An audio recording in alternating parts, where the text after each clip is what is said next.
सहना भवतु सहनौ भुनक्तु सह वीर्यं करवावहै तेजस्विनावधीतमस्तु मा विद्विषावहै। ओम शांति शांति शांति। वैदिक जीवन पद्धति की इस कक्षा में आप सभी का हार्दिक स्वागत है, अभिनंदन है। वेदो अखिलो धर्म मूलम, वेद सब सत्य विद्याओं का पुस्तक है। वेद का पढ़ना, पढ़ाना, सुनना, सुनाना तथा आचरण मिलाना हम सभी का परम कर्तव्य है।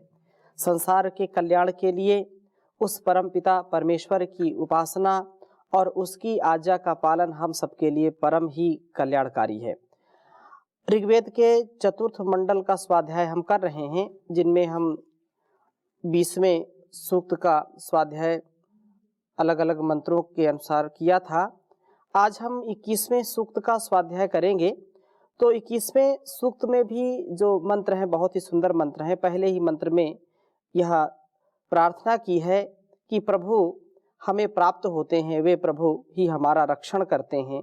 रक्षण के लिए वे हमें ज्ञान तथा शक्ति देते हैं। वो परम ऐश्वर्यशाली प्रभु हैं, हमारे सब शत्रुओं का नाश करने वाले हैं, हमारा पालन पूर्ण करने वाले हैं, हमको सदा आगे बढ़ाने वाले हैं। इसी प्रकार से 21वें सूक्त के दूसरे मंत्र में भी बहुत सुंदर प्रार्थना की है कि प्राण साधना के द्वारा हम निरुद्ध चित्तवृत्ति वाले बनते हैं, क्योंकि योगश्चित्त वृत्ति निरोधा, बिना चित्तवृत्ति के निरोध के योग सिद्ध हो नहीं सकता है, और बिना योग के व्यक्ति जीवन में आरोग्य को नहीं प्राप्त कर सकता है। मानसिक, शारीरिक, सामाजिक हर प्रकार से यदि हम निरोग रहना चाहते हैं, हम यदि दुखों से ऊपर उठना चाहते हैं, तो उसके लिए योग, प्राण साधना ये अत्यंत आवश्यक है। इसलिए यहाँ पर जो प्रार्थना की है कि उस महान ज्ञान वाले, महान संपत्ति, ऐश्वर्य वाले प्रभु के बलों को प्राप्त कराने वाले अर्थात ले चलने वाले मर्दों को निश्चय से इस जीवन में स्तुत करो, जिस प्रभु का कर्म ज्ञान में उत्तम शासक के समान है। ज्ञानी शासक जैसे प्रजाओं का नियंत्रण करता है, इसी प्रकार से वे प्रभु सब प्रजाओं का नियंत्रण कर रहे हैं। उस प्रभु का जो कर्म है सब शत्रुओं का पराभव करने वाला है, हमें भवसागर से तारने वाला है, सब प्रजाओं को अभिभूत करने वाला है। कोई भी उस प्रभु के शासन का उल्लंघन नहीं कर सकता है। उसकी जो व्यवस्था है, जो सत्ता है, उसको कोई चाहकर के भी कभी भी तोड़ नहीं सकता है। इसलिए हम इस प्रकार से इस प्रभु को अपनाएं और प्रभु के बलों को अपने में धारण करने के लिए आवश्यक है कि हम प्राण साधना करें, योग साधना करें। ये प्राण ही हमें प्रभु के समीप ले जाते हैं, प्रभु को प्राप्त कराते हैं। प्राण साधना से, चित्तवृत्ति के निरोध से प्रभु में स्थापन हमारा होता है। इस निरुद्ध मन से ही प्रभु का साक्षात्कार होता है। इसलिए मनीषिणो मनसा पृच्छतेदु, प्रभु के साथ संपर्क होने पर भी हम वास्तव में जो हमारे अंदर के दुर्गुण है, दुर्व्यसन है, दुर्व्यवहार है, जो हमारे कष्ट हैं, वो सारे नष्ट होने वाले होते हैं। हम निरुद्ध चित्तवृत्ति वाले बने। प्राण साधना से ही हम निरुद्ध चित्तवृत्ति वाले बन करके प्रभु के संपर्क में आते हैं, प्रभु की शरणागति प्राप्त करते हैं। प्रभु का चिंतन, उसका मनन जब हम करने लगते हैं तो स्वयं ही हमारी जो इंद्रियां हैं हमारे वश में हो जाती हैं, हमारा मन भी हमारे वश में हो जाता है और हमारी बुद्धि की शुद्धि हो जाती है। इसलिए अत्यंत आवश्यक है कि हम प्राण साधना के साथ जीवन में आगे बढ़ें। और तीसरे मंत्र में भी बहुत सुंदर बात कही है कि द्युलोक, अंतरिक्ष, पृथ्वी व मेघस्थ जल, ये सब हमें प्रभु की महिमा का स्मरण कराते हैं। हम संसार में देखें, जितना हम देख पाते हैं, इतना जितना देखते हैं इससे तो कई गुना ऐसा अद्भुत संसार है, ऐसा रहस्यमय संसार है जिसको हम देख ही नहीं सकते। लेकिन जितना हम देख पाते हैं उसको देख करके प्रभु का जो सामर्थ्य, प्रभु की जो रचना है, उसको देख करके उस रचयिता का तो हमको स्मरण करना ही चाहिए। इसलिए यहाँ पर बहुत सुंदर बात कही है कि वे परम ऐश्वर्यशाली प्रभु द्युलोक में हमें प्राप्त हो। जब शरद की अमावस्या के दिन द्युलोक को अनंत नक्षत्रों से जगमगाता देखते हैं तो उस रचयिता का स्मरण हो उठना स्वाभाविक है। यही द्युलोक में जब हम प्रभु की प्राप्ति का भाव है, हे प्रभु, जब पृथ्वी से हमें आप प्राप्त हो, विविध वनस्पतियों को जन्म देने वाली यह पृथ्वी सचमुच वास्तव में प्रभु ही इसका सारा कार्य और सारा जो जड़ चेतन का संसार में हम व्यवहार देखते हैं, जल की शीतलता देखते हैं, अग्नि की दाहकता देखते हैं, वह जो बहुत ही ऊष्मा को देने वाली, ऊर्जा को देने वाली है, वायु में जो हमारे अंगों को स्पर्श करती हुई हमारे को नया और नवीन उत्साह देती है, ये सारा जो कुछ भी हम देखते हैं संसार में, उस नियामक का, उस नियंत्रक का, उस निर्माता का ध्यान हम करें। हजारों लाखों प्रकार की वनस्पतियां, हम गिनती भी नहीं गिन सकते, इतने प्रकार की वनस्पतियां हैं, फूल फल, इतने प्रकार के जो है मेवा, और जलचर, थलचर, नभचर, कितने प्रकार के हैं। तो किसने बनाया है? उस परमात्मा ने बनाया है। इनको देख करके कम से कम इतनी कृतज्ञता तो होनी चाहिए कि वास्तव में संसार अपने आप बन नहीं सकता है और नए किस्म के हमको नए नए वैरायटी के जीव जंतु दिखाई पड़ते हैं। तो ये प्रभु की ओर हमको बरबस आकर्षित करने वाले दृश्य हैं। तो इस प्रकार से हम उसको अपने जीवन में विशेष स्थान दें, अमृतत्व से हम युक्त हो जाएं। इसी प्रकार अंतरिक्ष से प्राप्त होने वाले ये मेघ जल हमारे लिए अमृतत्व, निरोगता को प्राप्त कराते हैं। इस प्रकार प्रभु सूर्य व वृष्टि जलों के द्वारा हम सबका रक्षण करते हैं। इस सारी प्रक्रिया का विचार करते हुए उस प्रभु की अद्भुत महिमा का हमको ध्यान अवश्य करना चाहिए। यही प्रभु की प्राप्ति है। वो कुछ लोग बोलते हैं प्रभु की प्राप्ति कैसे, क्या खो गया है, क्या मिला नहीं क्या? ऐसा बिल्कुल नहीं है। हम उसका अनुभव करें, यही उसकी प्राप्ति है। वो हमारे अंग संग सदैव रहता है, हर क्षण हमारे आसपास रहता है, लेकिन हम उसको प्राप्त करने के लिए पुरुषार्थ नहीं करते। पुरुषार्थ कैसा? वो संयम का पुरुषार्थ है, अष्टांग योग का पुरुषार्थ है, वो ध्यान योग का पुरुषार्थ है। जब हम ऐसा पुरुषार्थ करेंगे और सत्य के मार्ग पर आगे बढ़ेंगे तो उसकी प्राप्ति का यह पुरुषार्थ है। उसका अनुभव तभी हो पाता है जब हमारे जीवन में सत्य का, रित का और जो तत्व ज्ञान है उसका आधार होता है। तो ये बहुत सुंदर बात कही है। इसी प्रकार से शक्ति व वृद्धि का साधन भूत धन जो है, उसमें चौथे मंत्र में बात कही कि यह प्रभु ही हमें शक्ति व वृद्धि के साधन भूत धन को प्राप्त कराते हैं। प्रभु ही हमें आध्यात्मिक संग्राम में विजयी बना करके वसुमान बनाते हैं। और इसी प्रकार से पांचवें मंत्र में भी कहा कि हम प्रभु की उपासना करें, प्रभु हमें नम्र बनाएंगे, वेदवाणी के द्वारा यज्ञों की प्रेरणा देंगे और हमारे जीवनों को सद्गुणों से मंडित करेंगे। अत्यंत लाभकारी है यह कि हम प्रभु की उपासना करें। तो यहाँ पांचवें मंत्र में प्रभु की उपासना का लाभ क्या है, क्योंकि सब लाभ के लिए कार्य करते हैं। बेनिफिट क्या है इसका रिजल्ट क्या होगा? कोई भी व्यक्ति, मूर्ख से मूर्ख, मूढ़ से मूढ़ व्यक्ति भी बिना अपने लाभ के, बिना अपने स्वार्थ के एक कदम भी आगे नहीं बढ़ाते। तो लोग बहुत प्रकार से प्रश्न करते हैं कि उपासना से लाभ क्या मिलेगा? उपासना का लाभ क्या है? हम धन कमाएंगे, हम जो भी अलग अलग व्यापार करेंगे उससे तो लाभ दिखता है, लेकिन उपासना का क्या लाभ है?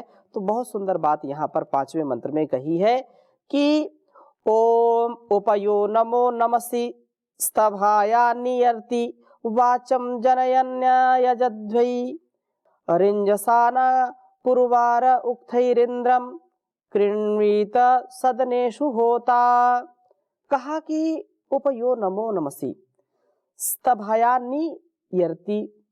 यह जो प्रभु हमारे नमन करने पर, नम्रता पूर्वक उपासना करने पर नमः, हमारी नम्रता की भावना को उपस्तभावन थामते हैं, अर्थात हम प्रभु का उपासन करते हैं तो प्रभु हमें नम्र बनाए रखते हैं। हमारे अंदर ऐसा भाव वो प्रदान करते हैं, ऐसा प्रभाव उनका होता है कि हमारा स्वभाव ही चेंज हो जाता है, नेचर चेंज हो जाता है। और यह संसार में सबसे कठिन काम है, सबसे चुनौतीपूर्ण कार्य है अपने स्वभाव को बदलना।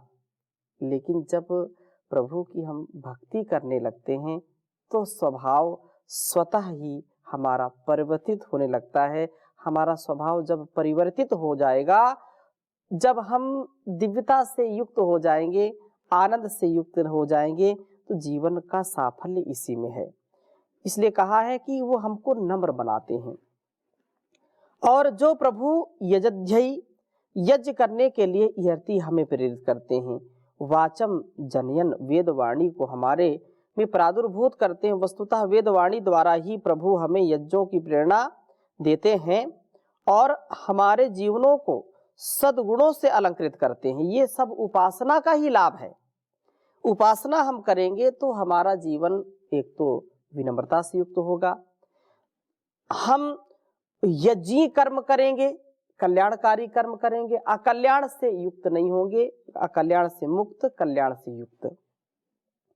तथा हमारे जीवनों को वो प्रभु सद्गुणों से अलंकृत करने वाले होते हैं। हम कलंकित नहीं होते, अलंकृत होते हैं। प्रभु से जो अलंकृत हो गया उसको संसार में कोई कैसे कलंकित कर सकता है, कैसे उसको दूषित कर सकता है, क्योंकि उसको तो प्रभु विभूषित कर रहे हैं, उनको हर प्रकार से ऊपर उठाने का कार्य कर रहे हैं। इसलिए वे प्रभु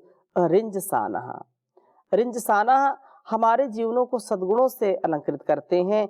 और उक्त ही स्तोत्रों जो श्रोत्र हैं उनके द्वारा पूर्वारा अत्यंत वर्ण के योग्य हैं।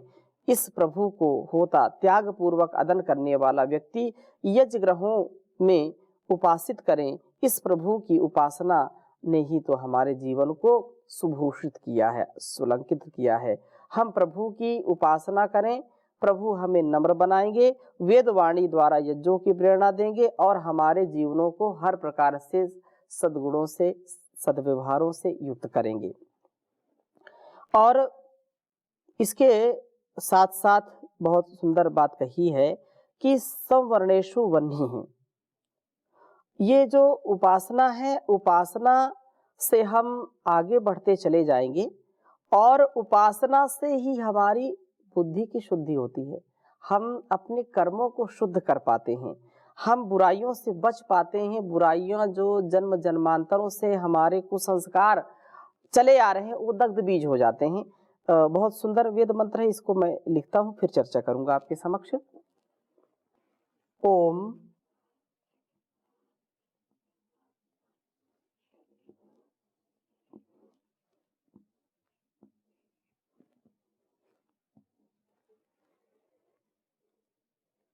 धिषा यदि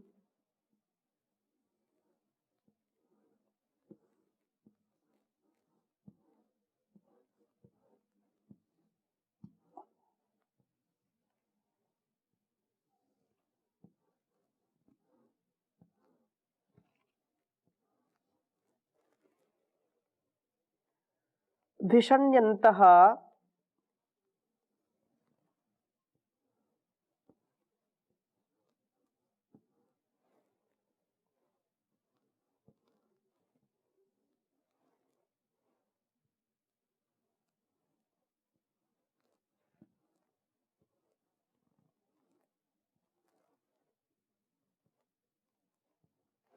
शरण्यात्सनन्तो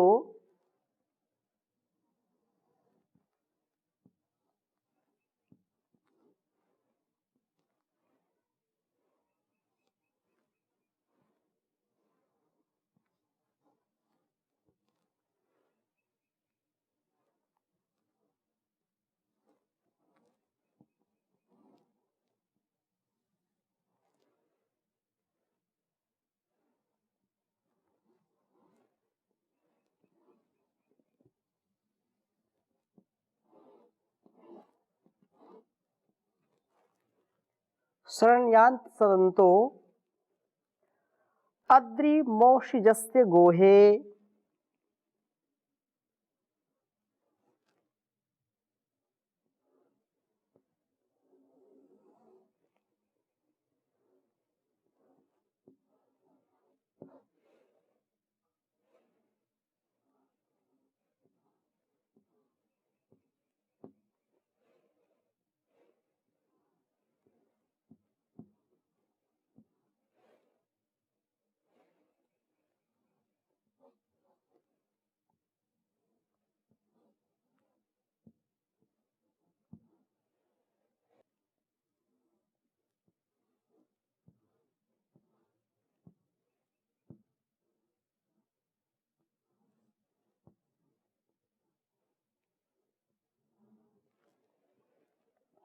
अद्रिमौषिजस्य गोहे आदुरोषाः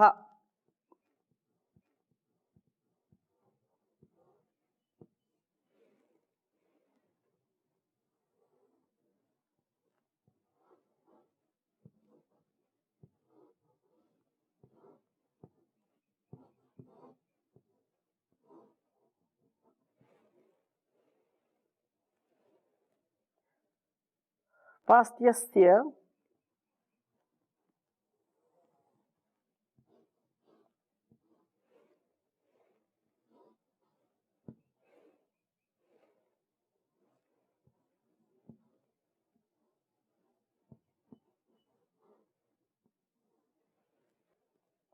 होता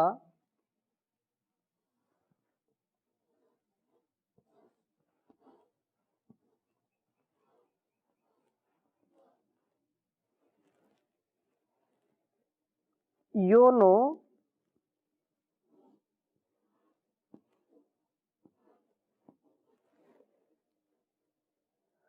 महान् संवरणेषु वह्निः।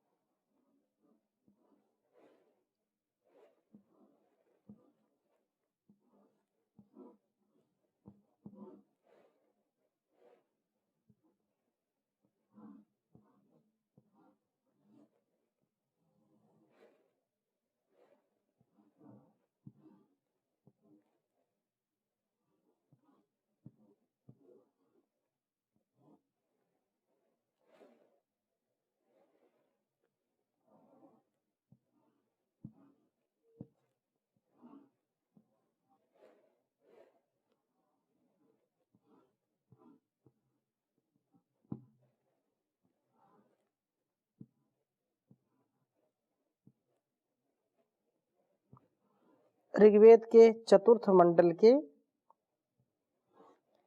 21वें सूक्त का यह छठा मंत्र है।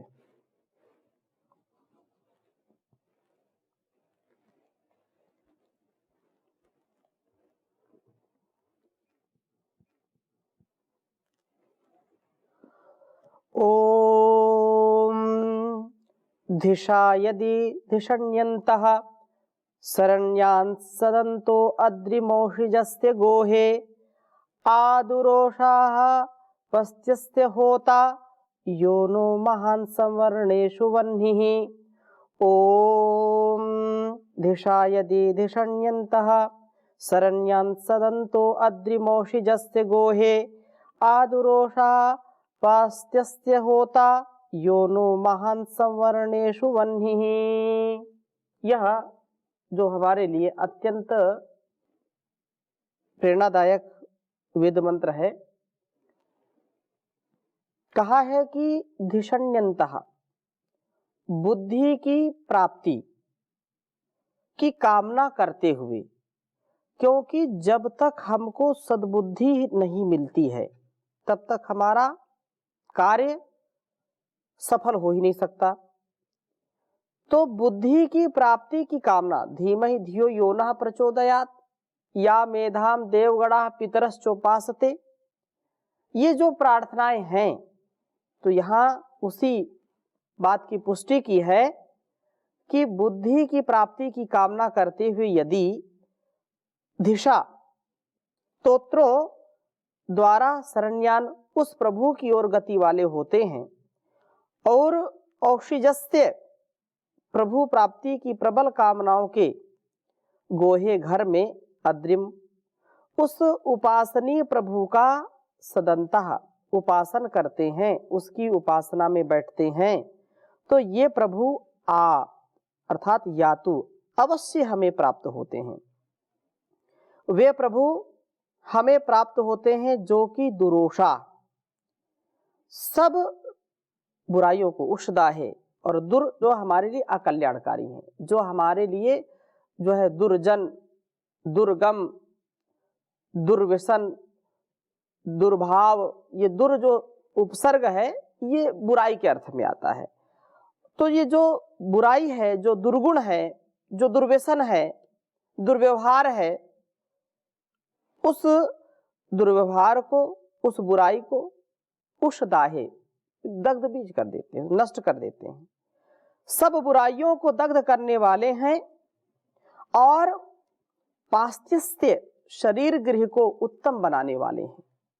हमारा यह शरीर जब तक स्वस्थ नहीं है, जब तक इसमें सामर्थ्य नहीं है कर्म करने का, अपने और संसार के उपकार के लिए, हमारी इंद्रियों का, हमारे समस्त शरीर के अंगों का पुष्ट होना, स्वस्थ होना परम आवश्यक है। तो हम प्रभु की जब उपासना करते हैं तो प्रभु हमको बुराइयों से बचाते हैं और उत्तम स्वास्थ्य की प्राप्ति कराते हैं, उत्तम शरीर गृह को सुंदर बनाते हैं। सब कुछ देने वाले वही प्रभु, यह जो न हमारे लिए पूजनीय है, महान है। संवरणेषु शत्रु संबंधी निरोधों में, काम क्रोध आदि के आक्रमणों में वन्ही ही हमें पार पहुंचाने वाले हैं। प्रभु ही हमारे लिए सब प्रकार से हमारे अंदर के भी दोषों का, अंदर के शत्रुओं का और बाहर का जो संसार है इसमें भी हमारे व्यवहार में जो दोष उत्पन्न हो जाता है, या बाहर के लोग जो हमको हानि पहुंचाना चाहते हैं, शत्रुवत व्यवहार करते हैं, तो अंदर के शत्रुओं से भी और बाहर के शत्रुओं से भी प्रभु ही हमारी रक्षा करते हैं।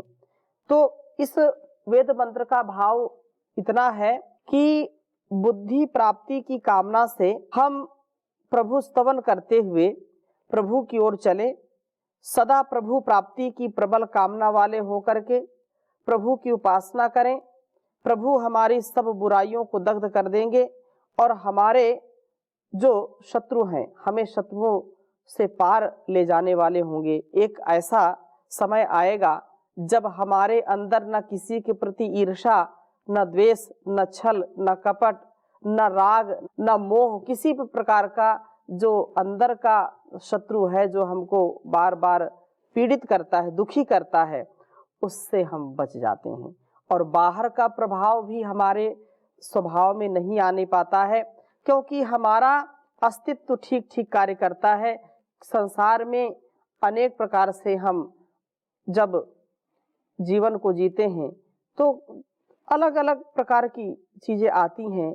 संसार में लोग नाना प्रकार के सुख दुख देखते हैं, इसलिए संसार में यदि जीना है, संसार में यदि सुकर्म करना है, सत्कर्म करना है, तो स्वधर्म का पालन जरूर करना है, क्योंकि यहाँ ये संसार है और इसके व्यवहार के लिए बुद्धि हमारी जब तक ठीक नहीं होगी, जब तक हमारा विवेक ठीक नहीं होगा, तब तक हम यहाँ सफल नहीं हो सकते। इसलिए ये दुनिया रंग रंगीली है, ये दुनिया रंग रंगीली है, अंदर इसके कूड़ा करकट बाहर से चमकीली है। यहाँ समझदारी से हर कर्तव्य निभाना पड़ता है, बड़े गौर से देखभाल के पांव टिकाना पड़ता है। यह ऐसा जंगल है जिसकी हर झाड़ी कटीली है, ये दुनिया रंग रंगीली है जी, दुनिया रंग रंगीली है। मिले यहीं सतपुरुष यहीं पर बुरे लोग भी मिलते हैं। जिस टहनी पर कांटे उगते फूल वहीं पर खिलते हैं। कहीं तो है उपजाऊ भूमि और कहीं कहीं पथरीली है। ये दुनिया रंग रंगीली है, ये दुनिया रंग रंगीली है। कभी गगन पर गहरे दुख की घोर घटाएं छाती हैं। कभी चंद्र सूरज की किरणें नवजीवन बरसाती हैं। आने वाले हर मौसम की हो जाती तब्दीली है। ये दुनिया रंग रंगीली है रे, दुनिया रंग रंगीली है। लोग जिसे कहते हैं दुनिया क्या क्या रंग दिखाती है। होनी होने से रह जाती, अनहोनी हो जाती है। पथिक किसी ने राज न जाना, ऐसी छैल छबीली है। ये दुनिया रंग रंगीली है रे, दुनिया रंग रंगीली है। अंदर इसके कूड़ा करकट, बाहर से चमकीली है। तो हम इस रंग भरी दुनिया में अपने आप को बचा पाएं, आज के इस वेद मंत्र का यही भाव है।